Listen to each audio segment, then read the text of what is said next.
Hello, नमस्कार मित्रांनो.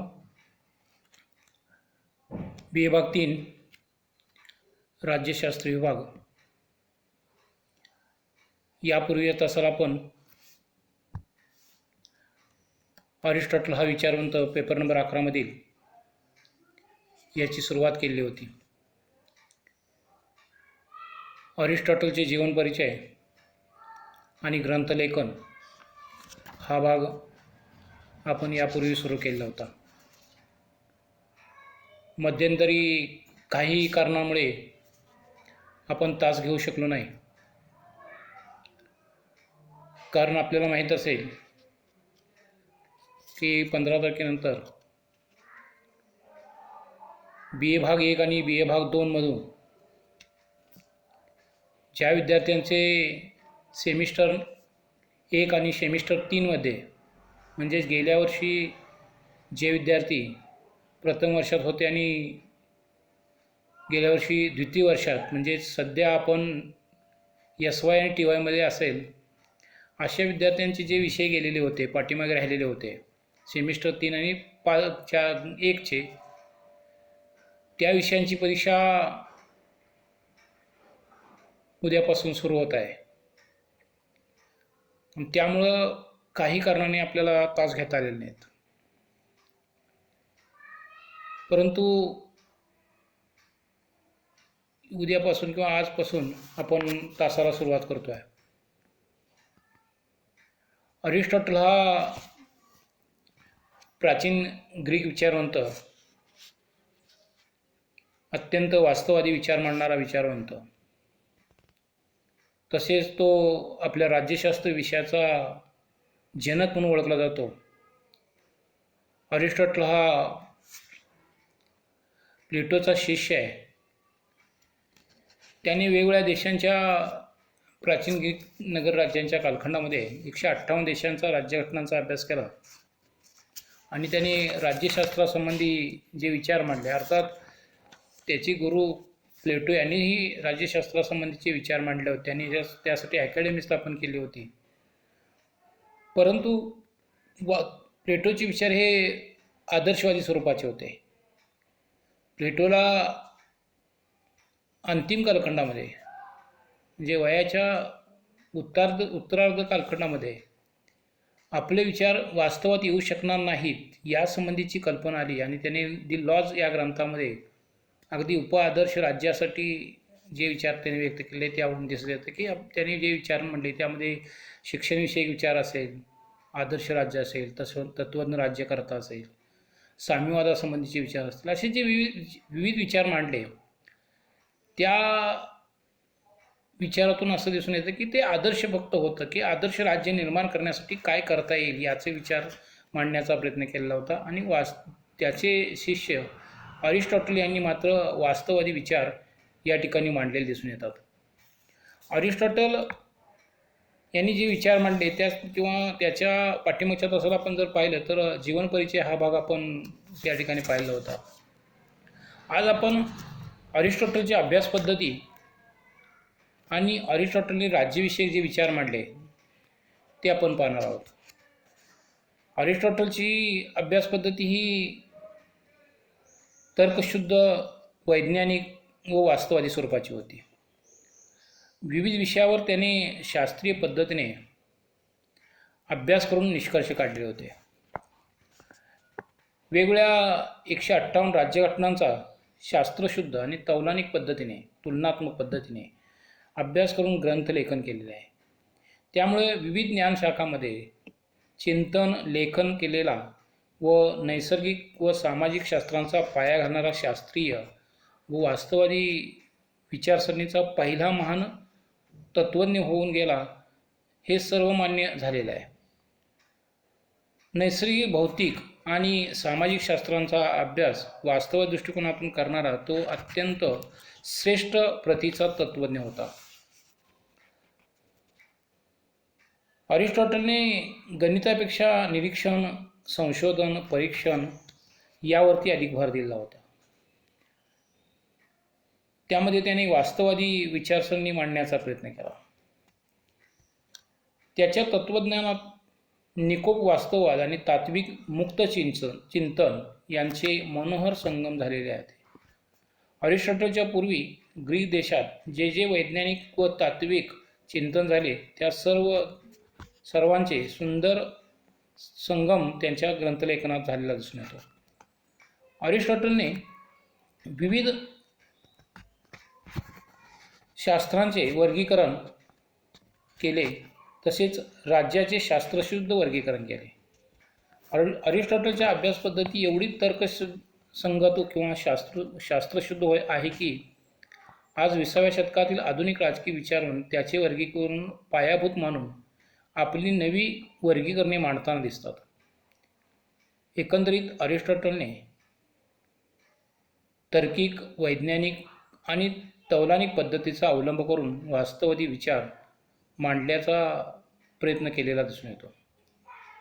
अरिस्टॉटलने politics या ग्रंथात राजकीय लेखन केलेले असून राज्याचा उदय, नागरिकत्व, गुलामगिरी, आदर्श राज्य, संपत्ती, कुटुंब, क्रांती आणि त्यावरील उपाय, राज्याचे वर्गीकरण अशा विविध विषयावरती विचार मांडलेले दिसून येतात. त्यामधील पहिला विचार येतो तो म्हणजे अरिस्टॉटलचे राज्यविषयक विचार. अरिस्टॉटलने राज्यविषयक विचारामध्ये राज्याचा उदय कसा झाला, त्याच पद्धतीने राज्याचे स्वरूप काय आणि राज्याची कार्ये कशी आहेत, कोणती आहेत, या संबंधीचे विचार मांडलेले दिसून येतात. राज्याच्या उदयाच्या बाबतीत दी पॉलिटिक्स या ग्रंथात पहिल्या विभागात राज्यविषयक विचार त्यांनी मांडलेले आहेत. त्यांच्या मते मानवी प्राण्यात समूहवृत्ती असते, त्यामुळे प्रत्येक मनुष्य हा इतर व्यक्तींच्या सहवासात राहण्याचा पसंत करतो. अन्न, वस्त्र, निवारा व लैंगिक सुख या जीवनावश्यक गरजा भागवण्यासाठी मानव समाजात राहू लागला. अरिस्टॉटलच्या मते मानव हा स्वभावतःच समाजप्रिय व समाजाभिमुख आहे. नैसर्गिक व शारीरिक प्रवृत्ती व अपत्य संभवाची उत्कटता यांनी प्रेरित होऊन स्त्री पुरुष एकत्र येतात आणि त्यांच्या सहवासात कुटुंब तयार होते. संरक्षणाच्या गरजेतून कुटुंबात गुलामांची भर पडते. कुटुंबात कर्ता पुरुष सत्ताधारी झाला की स्त्रिया त्याच्या अंकित झाली आणि गुलाम त्याच्या हाताखाली राहू लागले. अशा रीतीने सुरुवातीला या तिघांचे कुटुंब तयार झाले आणि अशा कुटुंबात स्त्री पुरुष व मालक गुलाम अशी नैसर्गिक व नित्य स्वरूपाची नाती निर्माण झाली. त्यामुळे कुटुंब संस्था आवश्यक व कायमस्वरूपी संस्था बनते. स्त्री पुरुषांना परस्पर सहकार्याने आणि परस्परांच्या सहवासात राहिल्याने शारीरिक व मानसिक सुख मिळू शकते. प्रत्येक कुटुंबे जेव्हा एकत्र राहू लागतात आणि परस्परांच्या शारीरिक, भौतिक, मानसिक गरजा भागवू शकतात, तेव्हा त्यापासून गाव किंवा खेडे तयार होते. अनेक खेडी एकत्र आल्याने नगरे तयार होतात. अशा रीतीने अनेक खेडी व नगरे मिळून समाज निर्माण झाला. अर्थात आपला समाज स्वयंपूर्ण, सुखी असावा असे लोकांना वाटू लागले आणि या प्रवृत्तीतूनच राज्यसंस्था उदयास आली. अरिस्टॉटलच्या मते राज्यसंस्था निसर्गनिर्मित आहे आणि मनुष्य निसर्गतःच राजकीय प्राणी असतो. तो म्हणतो ज्या माणसाला समाजात राहता येत नाही किंवा जो स्वयंपूर्ण असल्याने त्याची समाजाची गरज नसते, तो पशु तरी असला पाहिजे किंवा परमेश्वर तर असला पाहिजे. अरिस्टॉटलच्या मते प्रत्येक व्यक्ती समाजात अधिक सुखी, समाधानी जीवन जगू शकते. समाजातच राहूनच व्यक्तीचा सर्वांगीण विकास होऊ शकतो. कुटुंब व समाज याकडून व्यक्तीला संरक्षण मिळते. तिची आवश्यक व योग्य ती वाढ होण्यास सहकार्य व प्रोत्साहन मिळते. शरीराची जोपासना, संरक्षण, पोषण, मनाची जडणघडण यासाठी व्यक्ती समाजात राहते. अर्थात संपूर्ण समाज सुखी संतुष्ट बनण्यासाठी राज्यसंस्था निर्माण झाली.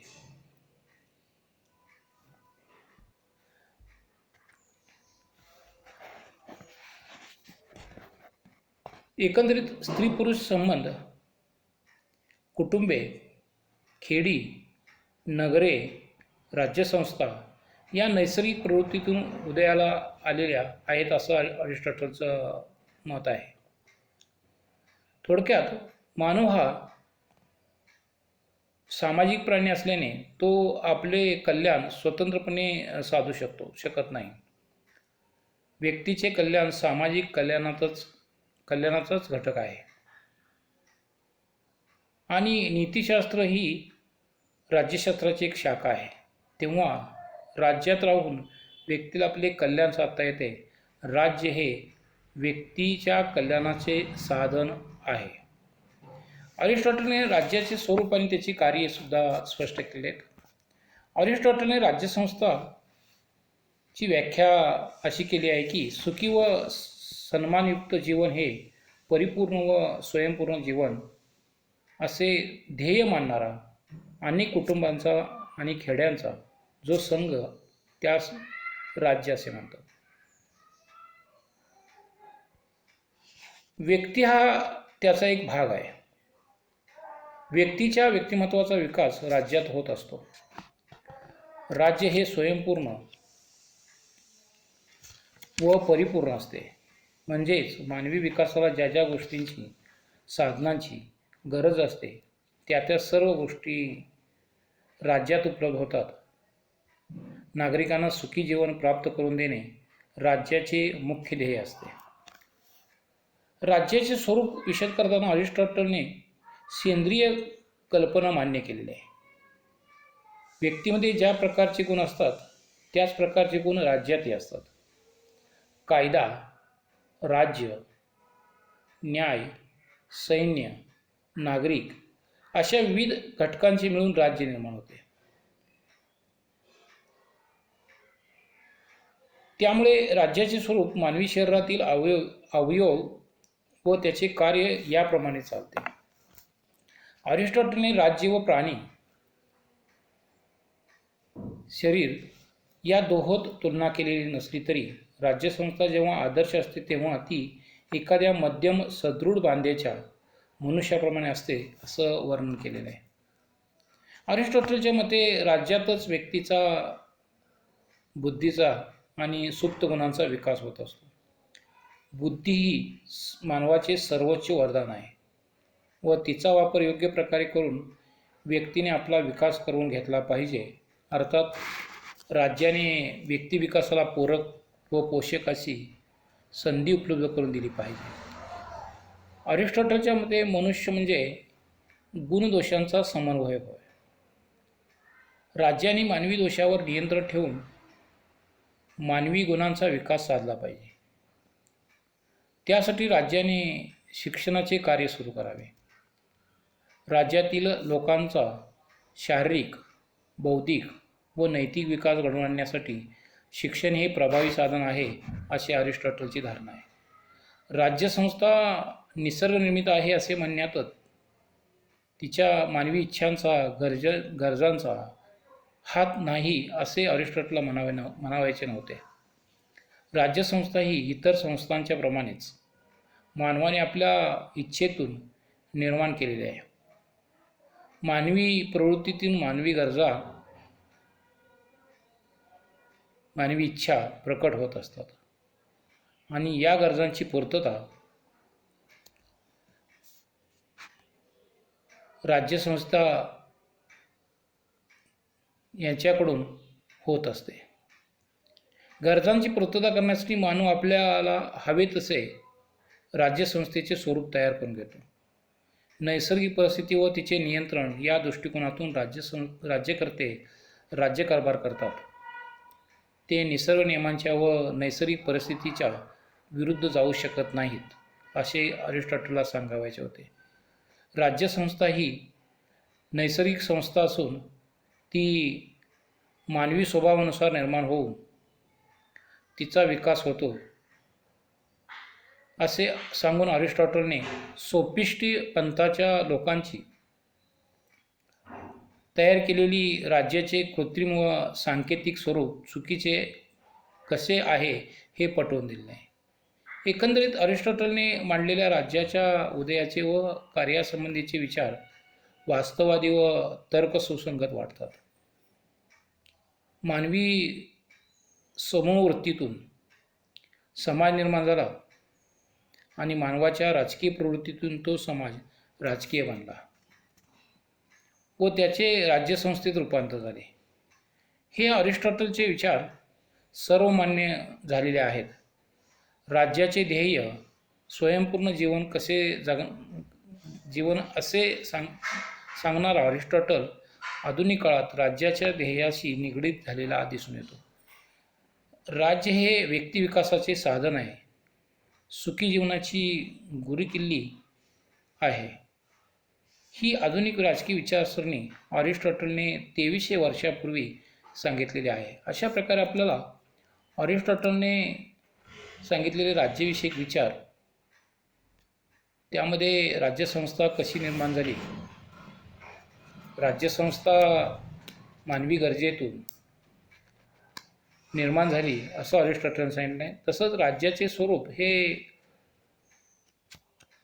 मानवाने सुखी जीवन व सन्मानयुक्त जीवन जगण्यासाठी कशा पद्धतीने निर्माण केलेलं आहे हे खेड्यांचा संघ असं राज्यसंस्थेला अरिस्टॉटल म्हणतो आहे. तसे त्यांनी सेंद्रिय सिद्धांत मान्य केलेला आहे. तसंच सोफिस्टवाद्यांनी जो सिद्धांत सांगितलेला होता तोही त्याने खोडून काढण्याचा प्रयत्न केला. अशा प्रकारे राज्यसंस्था व्यक्तिविकासाचे साधन, मानवाला सुखी जीवन प्राप्त करून देणारी एक संस्था आहे असं अरिस्टॉटलने 2300 वर्षापूर्वी सांगितले असं आपणास म्हणता येईल. थँक्यू.